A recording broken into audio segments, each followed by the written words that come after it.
Bien, tal como informamos en primicia en este programa, en la ley de presupuesto se ha planteado una reforma de gran trascendencia, pero que ya está suscitando reacciones y resistencias.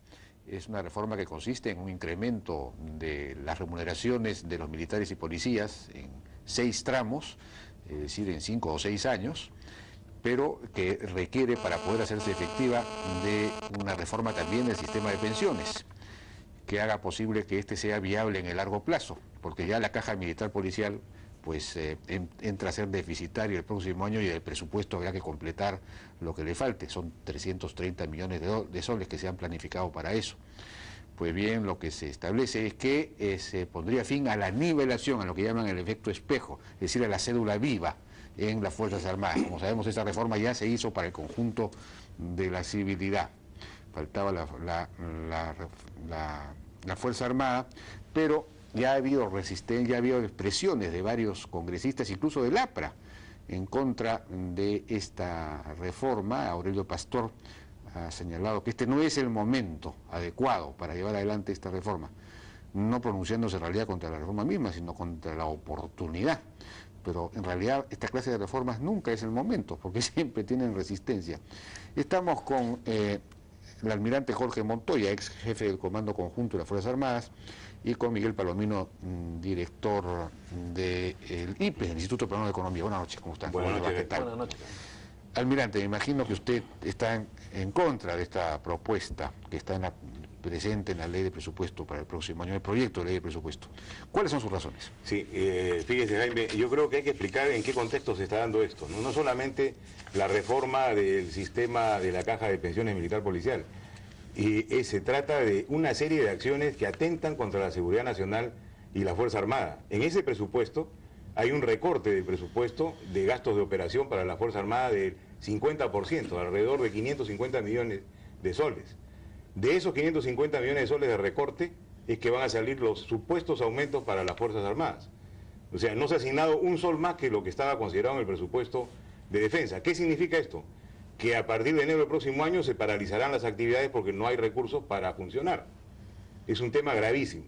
Y más grave aún cuando se considera la suspensión de 2 años de ingreso a las escuelas militares y escuelas técnicas de la Fuerza Armada. El público no conoce. Actualmente las Fuerzas Armadas están con un defecto de oficiales y personal. Ese defecto está en el orden del 8% en algunas instituciones, en otras del 15%, dependiendo de a qué rubro del personal nos refiramos. Estos 2 años, ¿qué van a generar? Van a generar un defecto tremendo de oficiales. Le doy el ejemplo en la Marina. Al cabo de los 2 años, estos 2 años hay que sumar los 3 años de escuela que tienen que seguir, son 5 años.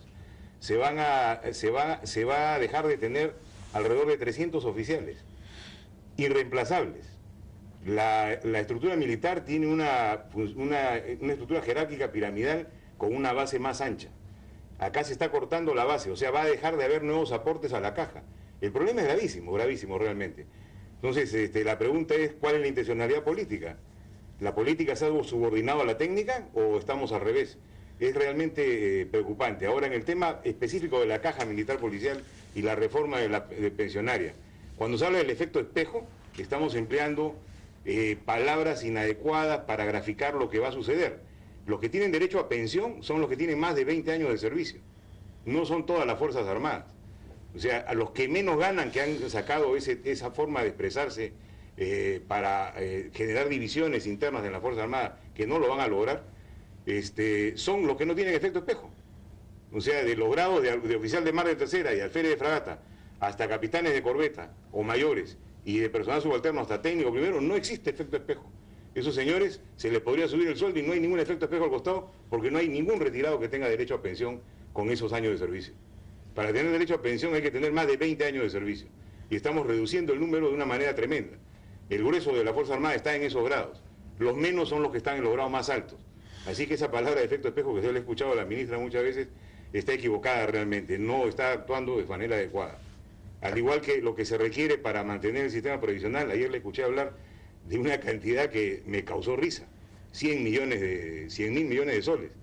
Eso no es cierto. La caja necesita para funcionar alrededor de 350 millones anuales. Ese es el déficit actuarial. Pero el actuarial es algo teórico y real y no somos una superintendencia, mejor dicho, no somos una entidad financiera. La caja no es una entidad financiera. Bueno, pero eso es una entidad pensionaria, que necesita para funcionar 350 millones, para pagar pensiones, 350 millones anuales, que es responsabilidad del Estado pagarla. En la caja aporta el pensionista el 6%, y el Estado debía aportarle al 18%. Desde su fundación aporta el 6%. Responsabilidad política del gobierno de Belaunte, de Alan García en su primer periodo, de Fujimori en sus 2 periodos, de Paniagua en el año que estuvo, de Toledo en su periodo y actualmente de Alan García en este periodo. Esos son los responsables del mal manejo, no mal manejo, sino de que la caja esté deficitaria. El funcionamiento de la caja realmente es admirable. La gerencia que tiene la caja es eficiente, tiene mucho menos gastos que cualquier AFP y cualquier ONP que exista en el país. Y eso es comprobable con las estadísticas que se tienen. O sea, se está hablando de una manera para conseguir un objetivo técnico, porque no es político, no creo que sea intención política destrozar las Fuerzas Armadas. Miguel Palomino, ¿cuál es su opinión sobre esto? Bueno, que acá hay varias cosas que ha tocado el almirante, en algunas de las cuales o no conozco mucho o podría estar de acuerdo con él, y otras donde más bien hay que aclarar las cosas. Toda la parte que tenga que ver con presupuestos operativos y lo demás, eso es algo, por supuesto, que deberían discutir con las personas de las Fuerzas Armadas. Yo lo que quería discutir era algunos principios básicos que tienen que ver con qué es lo que el Estado puede hacer en términos de remuneraciones, qué es lo que se puede hacer para ordenar un esquema de remuneraciones que es desordenado desde cualquier punto de vista, independiente de que sean altas o bajas las remuneraciones, y qué se puede hacer con un sistema de pensiones que, por los motivos que podría indicar el almirante, cualquier otro, está desfinanciado. ¿Cómo lo arreglamos? Y la primera cosa que creo que se puede hacer ahí es separar el tema de las pensiones del tema de las remuneraciones actuales. No quiere decir que los pensionistas no tengan derecho a tener una buena pensión o no tengan derecho a ser atendidos adecuadamente o que no hayan sacrificado mucho por su patria.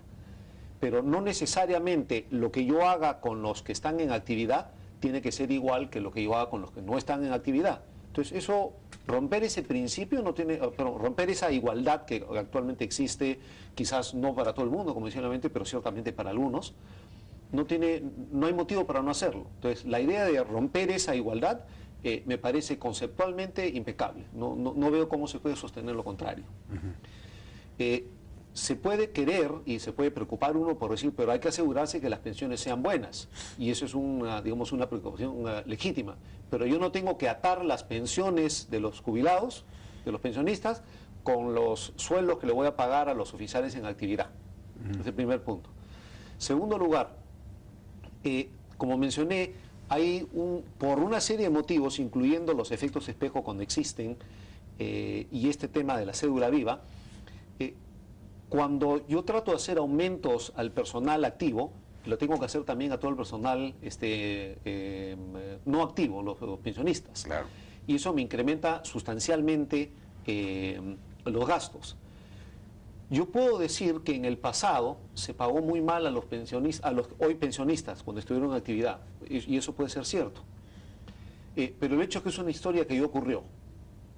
Lo que yo quiero ver es, yo tengo oficiales hoy día en actividad, y yo quiero conseguir buenos oficiales que puedan trabajar activamente con un buen nivel de ingreso, que no se tengan que estar preocupando cómo se cachuelean para sacar algo extra, porque si no, no alcanza para pagar el colegio de los hijos, ¿no?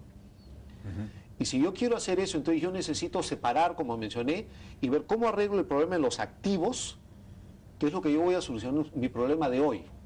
El otro tema es un problema de justicia, y hay que ver cuánta plata alcanzo, ¿no? Y cómo se puede hacer para mejorar las pensiones de los que han hecho tanto por el Perú.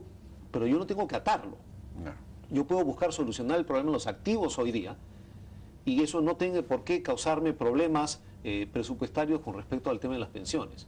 Entonces, este tema de la cédula viva y de separar conceptos, creo que es bastante claro. No veo cómo alguien puede oponerse conceptualmente a él. Bueno.